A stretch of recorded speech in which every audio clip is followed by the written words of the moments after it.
Doctor अभिषेक रंजन जी। राधा वल्लभ श्री हरिवंश। महाराज जी, आपके चरणों में कोटि कोटि प्रणाम।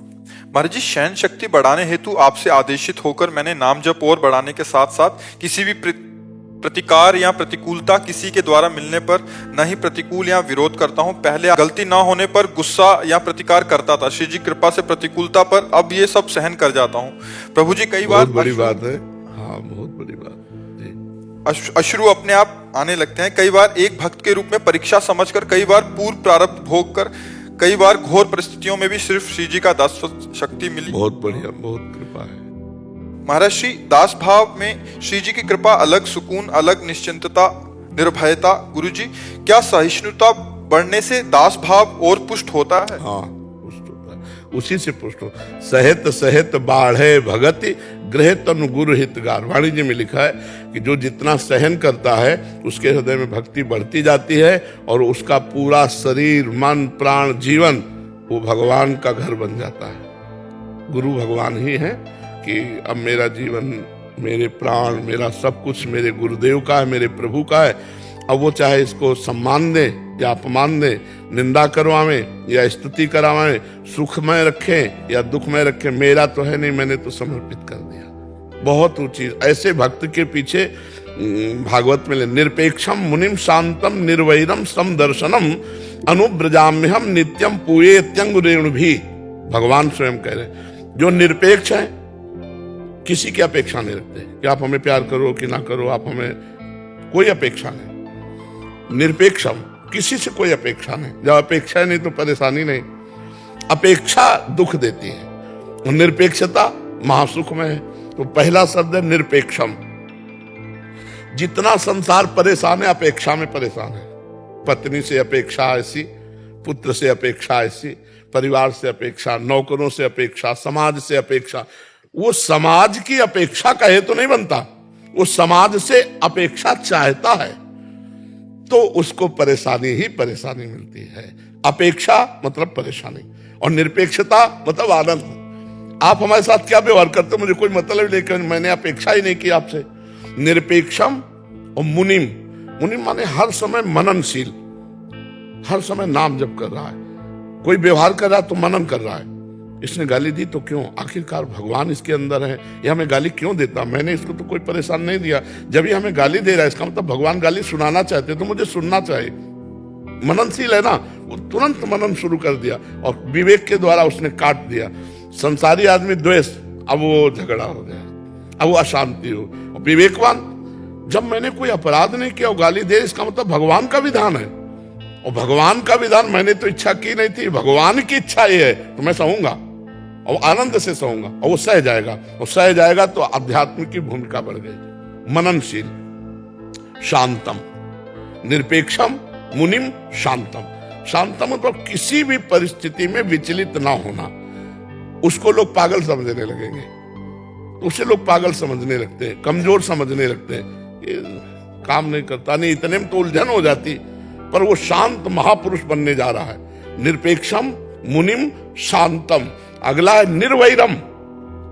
जैसे ये तुम्हें गाली दिए और कल मिले तो आप राधेश्याम, यार आदमी क्या है, कल तो हमने गाली दिया था फिर भी आज हमको नमन कर रहा है। निरपेक्षम, मुनिम, शांतम, निर्वैरम।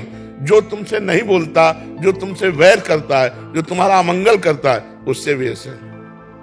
अब वो क्या, अपेक्षा नहीं है ना, अब वो क्या कहता है उससे कोई मतलब नहीं। इसका फल क्या होगा कि भगवान कह रहे, मैं उसके पीछे घूमता हूं कि उसकी चरण रज मेरे ऊपर पड़ जाए। भगवान निरपेक्षम, मुनिम, शांतम, निर्वैरम, समदर्शनम अनुब्रजाम्यहम नित्यम पूयेत्यंग रेणुभि। शांत। और ऐसे पुरुष का अगर कोई अपमान कर दे तो देर नहीं लगेगा, उसको दंड मिल जाएगा। भागवतिक दंड देर नहीं लगे। एक घटना है, नाव में बड़ी बड़ी नावें चलती थी पहले नदियों में से, अब तो पुल बन गए। पहले पार होने का यह उपाय होता था, एक रस्सी बंधी होती थी इस पार से उस पार तक, और ऐसे खींचकर नाव से ले जाते थे। और जहां ज्यादा गहरा होता था वहां उसका प्रयोग करते थे। तो उसमें 2 पुलिस वाले चढ़े, संगीन लेके, पुराने समय की बात। और उसमें महात्मा बैठे हुए थे, उनका शिष्य बैठा हुआ था, सत्संगी।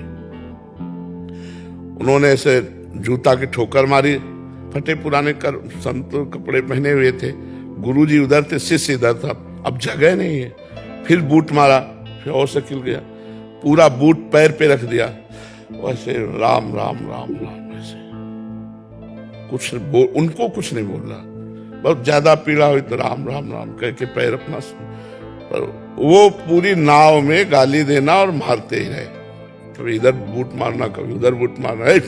अब उनको रंग कर संतन जाना, तो संत को भिखारी समझते ना, जो अभिमानी गर्विष्ठ लोभ मद मत अगाधा, ये जो दुष्ट स्वभाव के लोग होते हैं, ये रंग कर संतन जान, पर ये पता नहीं दुखिया को न सताइए, दुखिया देगा रोए, और जब दुखिया के मुखिया सुने तो तेरी गति का हो।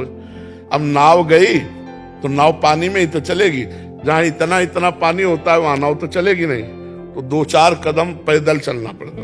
अब वो बूट वाले तो उन्होंने संगीन ऐसे लगाई और सोचा छलांग मार देंगे, और बूट फिसला, सीधे संगीन पार कर गई गर्दन, सीधे संगीन। तो साधु अवज्ञा तुरंत भवानी कर कल्याण अखिल, तुरंत उसका फल मिला। तो जो शांत है, सहनशील है, अगर हमने आपको गाली दी, आपने गाली हमें दे दी, हिसाब बराबर, और अगर आपने गाली नहीं दी तो अब डर जाना चाहिए हमें कि अब इसका दंड हमको बहुत बुरा मिलेगा। 60,000 सगर के पुत्र घोड़ा खोज रहे थे, कपिल मुनि अपने आश्रम में बैठे ध्यानस्थ थे, और घोड़ा वहीं बांध दिया चोरों ने, तो उन्होंने समझा, इन्होंने तो गालियां और सब ऐसा, तो केवल आंख खोल के देखा था कि क्यों ऐसा, सब भस्म हो गए। तभी तो उन्हीं के परिवार में फिर भगीरथ जी प्रकट हुए और गंगा जी लाए उनके 60,000 पुरखों। जो शांत महापुरुष, उससे डरना चाहिए। जो किसी को उत्तर नहीं देता है प्रतिकूलता का, वो उमा क्षमा सापौते भारी, अपने कर्म पर। हमको ऐसा नहीं सोचना कि हम उत्तर नहीं देंगे तो इसको दंड मिले, हम ये सोचेंगे भगवान इसको कभी दंड न मिले, इसकी बुद्धि शुद्ध हो, आप इस पर कृपा करो, इसके अंदर सद्गुण आवे, यही भक्त का हृदय होता है। बहुत बड़ी सामर्थ्य आ जाती है जब चलोगे सिद्धांत से। पर यह जरूर है कि बीच बीच में आपके सामने तिमाही, छमाही, सालाना प्रश्न आते रहेंगे, बस उनको उत्तर देना है आपको। ये नहीं समझना ये व्यक्ति है, आपको बस यही समझना ये प्रश्न है, अब इसका उत्तर देना है। एकदम प्रतिकूल व्यवहार करके आएंगे कि परमार्थ भूल जाओ और आप लड़ जाओ या आप फंस जाओ, तो आपको हर समय ये सचेत रहना। सचेत तभी रहोगे जब नाम जप चल रहा है कि ये मेरे सामने माया ने प्रश्न किया, मुझे उत्तर देना है। तो उत्तर क्या देना उसी समय आपके अंदर आ जाएगा, क्योंकि आप भगवान का भजन कर रहे हो और फेल नहीं हो, और जैसे पास होगे भूमिका बढ़ती चली जाएगी। ये अंदर की भूमिका है, गंभीरता आ जाना, शांत हो जाना, निरंतर भजन में रहना, भगवान की झांकी झलकने लगना, ये सब भूमिकाएं हैं। और आगे फिर तो परमात्मा स्वरूप की प्राप्ति ही है। तो धैर्य पूर्वक चलते रहो। जी गुरु जी, ये जो दासत्व भाव आया, ये श्री जी की कृपा से आया सर। गुरु जी, जो मेरे अंदर एक भाव था कि क्या दासत्व भाव बढ़ाने से, पूर्ण समर्पण करने से भी सहन शक्ति बढ़ सकती है? क्योंकि सहन शक्ति जो मूल आधार है, अगर दासत्व भाव बढ़े तो भी सहन शक्ति बढ़ सकती है। जैसे एक सिक्के के दोनों पूरक हैं। मुझे ये भाव आता है कि क्या हम अगर दासत्व भाव जैसे अभी जो हमने बताया उसको शायद आप समझ नहीं पाए। ये दासत्व भाव का ही पुष्टता का था कि मेरी इच्छा थी नहीं और सामने से कोई क्रिया प्रक्रिया प्रतिकूलता आई तो मेरे स्वामी ने भेजी ना, तो स्वामी ने भेजी तो मुझे जोई जोई प्यारो करे सोई मोहि भावे। सहनशीलता से दासता और दासता से सहनशीलता, दोनों एक, जैसे आपने कहा ना एक सिक्के के पूरक है। तो हम तभी तो सह पाएंगे जब हम ये मानेंगे मेरे भगवान का विधान, नहीं सह कैसे पाएंगे? फिर तो हम प्रतिकूलता समझ लेंगे, और प्रतिकूलता समझ लिया तो फिर हमको असहनीयता हो जाएगी, असहनशीलता आ ही जाएगी प्रतिकूलता समझ। और जब हम भगवान का विधान समझेंगे तो प्रतिकूलता नहीं आएगी। और भगवान का विधान तभी हम मान सकते हैं जब उनके दासत्व के भाव में रहेंगे। बिल्कुल ठीक है। जिस कार्य की अपेक्षा हम छोड़ देते हैं, हाँ, वो कार्य हमेशा अच्छे के लिए बन जाता है। अच्छा, हाँ, बिल्कुल बिल्कुल। जिस कार्य पर ज्यादा चिंता परेशान होते रहते हैं, हाँ, वो कार्य ही कहीं ना कहीं बिगड़ जाता है। हाँ, बिल्कुल ठीक बात है। जब भी कुछ भी टास्क आता है, पर साथ में नाम चलना चाहिए। हम चलते हैं। हाँ, ठीक है, ये बढ़िया बात है। राधा रानी से अपेक्षा कर सकते हैं किस बात की?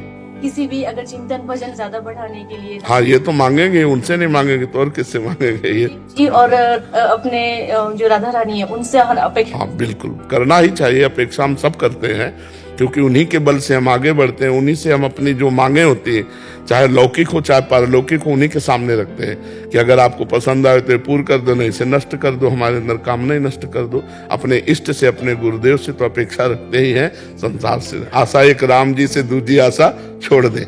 आप आशा एक राम जी से, अपेक्षा तो उनसे करेंगे।